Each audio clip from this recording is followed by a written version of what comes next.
Algumas pessoas não aceitam que esse capítulo de Isaías 53 fala da vinda de Jesus Cristo, pois eles alegam que o servo sofredor seria todas as tribos de Israel, e não apenas uma pessoa.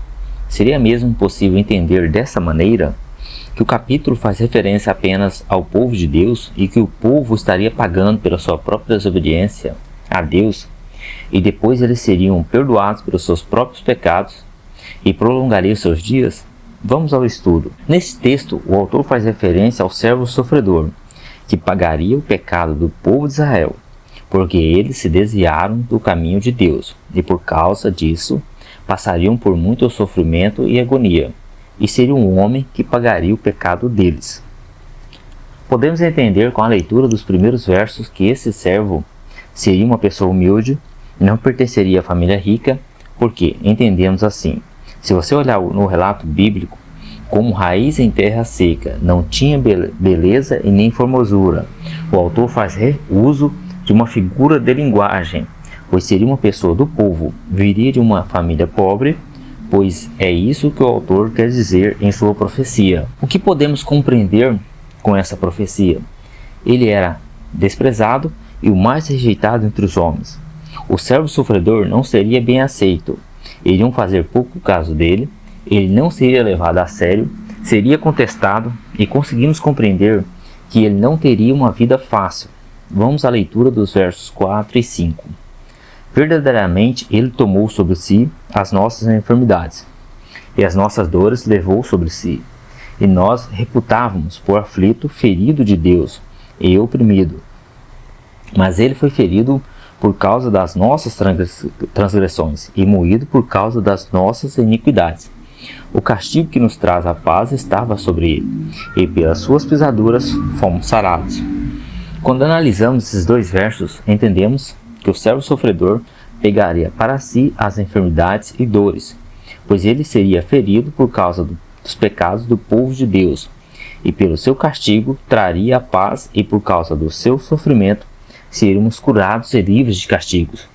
Podemos entender nesses dois versos que viria um homem para livrar o povo do pecado e sofrimento, com isso pagando a dívida dos pecadores. O servo sofredor foi oprimido e afligido, mas não abriu a sua boca. Como um cordeiro foi levado ao matadouro, e como a ovelha muda perante os seus tosqueadores. Então compreendemos que até agora, nesses trechos da Bíblia, não tem como defender a ideia, na qual seria o povo de Israel o servo sofredor.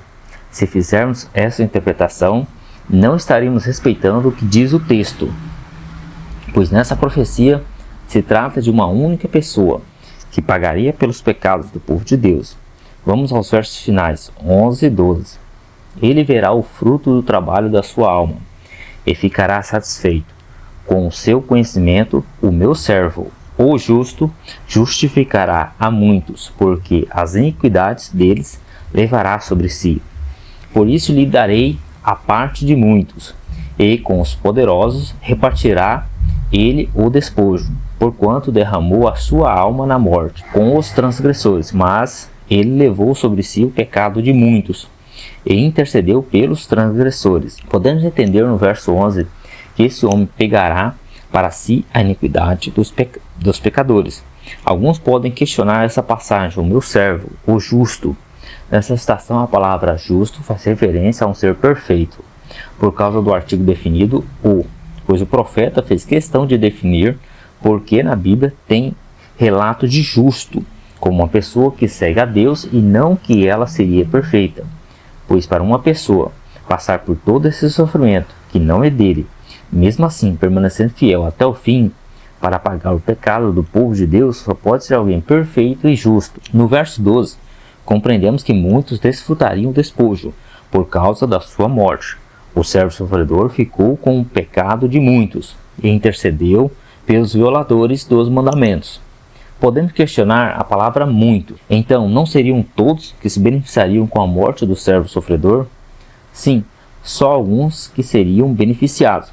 Como assim? Quem aceitar e crer que o servo sofredor morreu para pagar os pecados do povo de Deus. Afinal, como podemos receber alguma coisa se não fizermos parte daquilo? Se não acreditarmos na profecia feita por Isaías, do servo sofredor, por que iremos receber algo então? Continuidade do verso 12. Ele repartirá com os poderosos o despojo. Quem seriam os poderosos? Seriam as pessoas que creram e aceitaram ele. Elas que receberiam as bênçãos do servo sofredor. Conclusão. Como podemos entender que o servo sofredor seria Jesus Cristo? Vamos usar como base apenas o capítulo 53 de Isaías. Como vimos na profecia, o servo sofredor nasceria em uma família humilde que não fizesse parte dos opressores. E Jesus veio de uma família comum e não fazia parte dos opressores. O servo sofredor seria rejeitado por muitos do seu povo. Jesus também foi desprezado por boa parte do seu povo. O servo sofredor pegaria as dores e enfermidades do povo de Deus e não pediria nada de dinheiro em troca. Tudo seria feito por amor. Jesus, em sua vida aqui na terra, fez coisas grandiosas, curou doentes, fez vários milagres, ensinou a palavra de Deus e que o amor seria o mandamento mais importante e morreu para pagar os nossos pecados.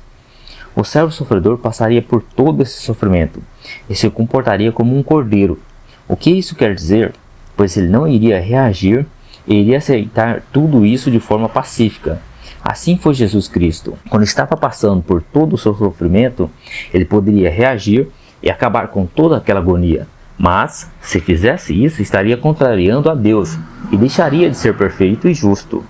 E toda a humanidade estaria perdida no pecado para sempre e não teríamos esperança alguma. Jesus foi tentado tanto pelo inimigo e seu próprio povo. Eles diziam: se você não é o Todo-Poderoso, por que não acaba com isso tudo agora? Mas esse não era o objetivo de Jesus, pois o seu objetivo seria mostrar que era possível amar a Deus, mesmo diante de tanto sofrimento e humilhação, por coisas que ele não era o responsável, pelos pecados e a desobediência dos homens. Como vimos nesse estudo, podemos compreender que Jesus é o servo sofredor da profecia de Isaías 53. Jesus preencheu todos os requisitos da profecia. Não tem como questionar. A única coisa que o crítico pode fazer é não aceitar e negar tudo, mas vai fazer isso sem respeitar o que o texto de Isaías 53 diz sobre o servo sofredor. Quero agradecer quem ficou até o final do vídeo. Se você gostou e quiser curtir e se inscrever no canal, eu agradeço. E até a próxima história da Bíblia.